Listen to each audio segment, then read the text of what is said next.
Ayun, another one!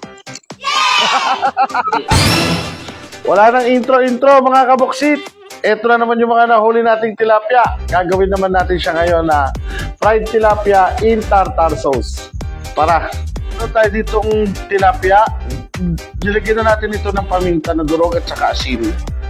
Meron din tayo ditong carrots, mayonnaise, dahon ng sibuyas, tsaka itlog. Ito yung dilaw niya, dinurog lang natin to.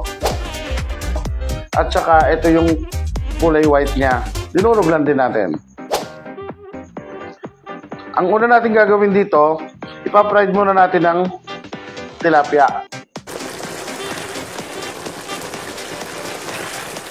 Mga kabuksit, ito na yung naprito natin tilapia. Lalagyan lang natin siya ng mayonnaise.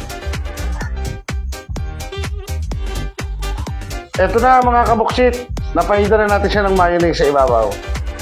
Ang susunod natin gagawin dyan, lalagyan naman natin siya ng carrots. Susunod natin ilalagay, egg yolk.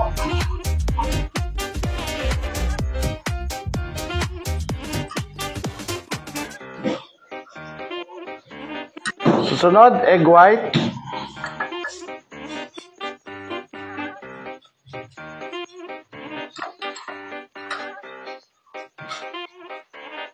Pinakahuli, onion leeks.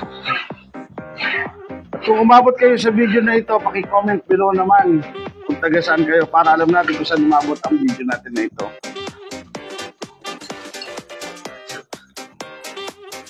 Ito na yung finished product natin mga kabuksit.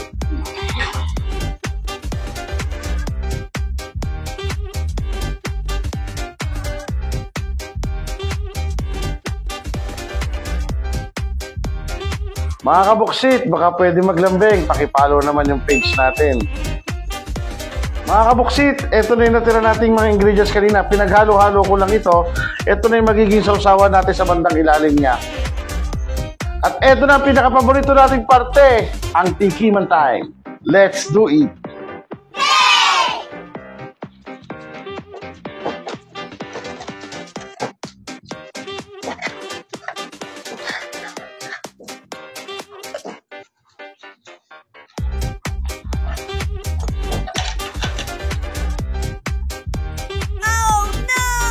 Nakpo!